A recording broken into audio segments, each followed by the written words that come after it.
అందరికీ నమస్కారం అండి. భగవద్గీత ఒక పరిశీలన. ఒక మత గ్రంథం గురించి సమర్థించినా, లేక విమర్శించినా, అది పూర్తిగా చదివిన తర్వాతే ఆ పని చేయాలి. కొంతమంది వారి సక్సెస్‌కి కారణం భగవద్గీత అని అంటారు. భగవద్గీత నాకు స్ఫూర్తి, మార్గం చూపించేది అని ఇంకొంతమంది అంటారు. కొంతమంది భగవద్గీతను గిఫ్ట్‌గా కూడా ఇస్తుంటారు. సరే చూద్దామని భగవద్గీత మొత్తం చదివేశాను. శ్రీకృష్ణుడు అర్జునుడికి ఉపదేశించిన గీతాసారమే భగవద్గీత. ఇందులో మొదటి అధ్యాయంలో ఆహ్, యుద్ధం గురించి చెప్తాడు. అర్జునుడికి యుద్ధం చేయడం ఇష్టం లేకపోయినా, ఒత్తిడి చేసి యుద్ధం తప్పదని చెప్పి సిద్ధం చేస్తాడు. తర్వాత అధ్యాయాల్లో కర్మ సిద్ధాంతం గురించి, చాతుర్వర్ణ వ్యవస్థ గురించి చెప్తాడు. తొమ్మిదో అధ్యాయం 32 శ్లోకంలో ఈ రకంగా ఉంది. స్త్రీలు, వైశ్యులు, శూద్రులు, చండాలాది పాపయోజనులు వీరంతా పూర్వజన్మలో చేసిన పాపముల కారణంగా ఈ జన్మలో ఇలా పుట్టారని చెప్తాడు. స్త్రీలు, వైశ్యులు, శూద్రులు వీరంతా పాపిష్టి జన్మ పొందినట్లుగా చెప్తున్నాడు. కేవలం బ్రాహ్మణులు మాత్రమే పుణ్యం చేసిన వారు, మిగిలిన వాళ్ళందరూ కూడా పాపం చేసిన వారే అని అర్థం. సుమారు 800 సంవత్సరాల క్రితం పుట్టిన భగవద్గీతలో ఈ విధంగా రాయడం వెనుక ఉన్న ఉద్దేశం ఏంటి? స్త్రీలు, వైశ్యులు, శూద్రులు వీరంతా పాపం చేశారని చెప్తున్నాడు. మరి క్షత్రియ సంగతి ప్రస్తావన లేదు. బహుశా క్షత్రియులు రాజ్యపాలన చేస్తారు కాబట్టి, రాజుల దగ్గర బ్రాహ్మణులు ఉద్యోగులుగా ఉన్న కారణంగా క్షత్రియులను కూడా పాపులుగా చిత్రిస్తే వారిని దండిస్తారనే భయంతో వారి ప్రస్తావన తేలేదనుకుంటాను. అలాగే స్త్రీలు, వైశ్యులు, శూద్రులు వీరంతా పాపిష్టి జన్మ ఎత్తారని చెప్పినా కూడా వాళ్ళకి ఏమాత్రం కోపం రాకుండా కర్మ సిద్ధాంతాన్ని తీసుకొచ్చి బలంగా నమ్మించారు.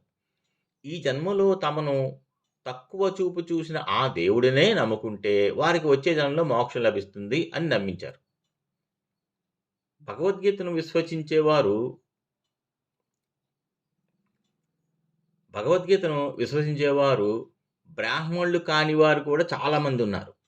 వారంతా పూర్తిగా భగవద్గీత చదివి గుడ్డి నమ్మకాలను పక్కన పెట్టి హేతుబద్ధంగా ఆలోచించవలసిన అవసరం ఉంది. అలాగే మరో చోట ఏమని రాశారంటే, ఋగ్వేదం, యజుర్వేదం, సామవేదం ఈ 3 వేదములను అనుసరించి సకామ కర్మలను చేయువారును, సోమరస పానము చేయువారును, యజ్ఞముల ద్వారా నన్ను సేవించిన వారును, అట్టివారు స్వర్గప్రాప్తిని పొందుదురు. అచ్చట అంటే స్వర్గంలో దేవతల దివ్య భోగములను అనుభవింతురు అని రాశాడు. సోమరసపానం అంటే ఏంటి? సోమరసపానం అంటే ఇప్పటి మద్యపానమే. కొంచెం ఆలోచించండి మిత్రులారా. మరో చోట ఈ విధంగా రాశారు. యజ్ఞం వలన వర్షం కురియును అని ఉంది. నిజంగా యజ్ఞం వలన వర్షం కురిస్తే దేశంలో కొన్ని ప్రాంతాలు కరువుతో అల్లాడిపోతున్నాయి.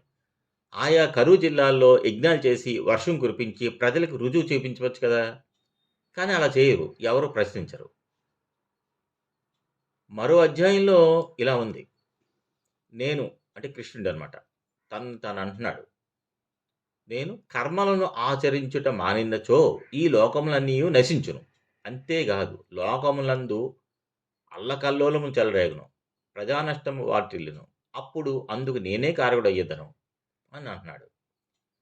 అసలు కృష్ణుడి దృష్టిలో లోకములంటే ఏమిటి? ఈ భూమి, ఇంకా ఇతర గ్రహాలు కూడానా?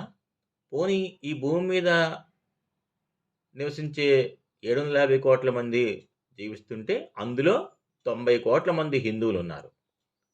కృష్ణుడు తాను కర్మం చేయకపోతే 90,00,00,000 మంది హిందువులతో పాటు మిగిలిన 660,00,00,000 మంది కూడా నాశనం అవుతారా? కానీ ఈ 660,00,00,000 మందికి కృష్ణుడంటే ఎవరో కూడా తెలీదే!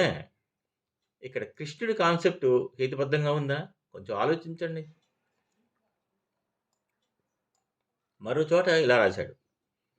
కులధర్మము, జాతి ధర్మము నశించినచో మానవులు పూర్తిగా అధర్మములందు చిక్కుకొందురు. ఇట్టి పాపములకు ఫలస్వరూపంగా కుంభీపాక రౌరవాది నరకములందు ప్రవేశించి దీర్ఘకాలం వరకు నానావిధ భయంకర యమయాతనలు అనుభవించవలసి వచ్చును అని రాశాడు. ఈ అసల కులధర్మం అంటే ఏమిటి? చాకలివాడు ఎన్ని తరాలైనా బట్టలు ఉతికే వృత్తినే చేపట్టాలి. మంగళ కులంలో పుట్టినవాడు ఎన్ని తరాలైనా క్షౌర వృత్తినే చేయాలి. అలాగే ఏ కులంలో పుట్టినవాడు ఆ కుల వృత్తినే చేయాలి. ఆ కులంలోనే పెళ్ళిళ్ళు చేసుకోవాలి. అలా కాకుండా వేరే వృత్తిని చేపడితే అతడు కులధర్మానికి అధర్మం చేసిన వాడు అవుతాడు. అట్టివాడు నరకానికి వెళ్తాడు. అక్కడ కూంబీపాక రౌరవాది నరకాలను అనుభవిస్తాడు. ఒకవేళ చాకలి కులంలో పుట్టినవాడు కష్టపడి చదివి ఉద్యోగం చేస్తే అతను కూడా నరకానికి వెళ్తాడు కదా అనే కదా అర్థం. ఇలా రాసిన భగవద్గీతను ఎలా ఉత్తమ గ్రంథం అంటారు? ఈ గ్రంథం నిజంగానే ఈ గ్రంథం స్ఫూర్తినిస్తుందా? ఉత్తమ మార్గాన్ని చూపిస్తుందా? ఎప్పటికైనా భగవద్గీతను పూర్తిగా చదివి హేతుబద్ధంగా ఆలోచించి ఈ భగవద్గీత అనే గ్రంథం ప్రజలకి ఎంతవరకు ఉపయోగపడుతుందో చర్చించండి. తగిన నిర్ణయం తీసుకోండి. మిత్రులారా, థ్యాంక్ యూ.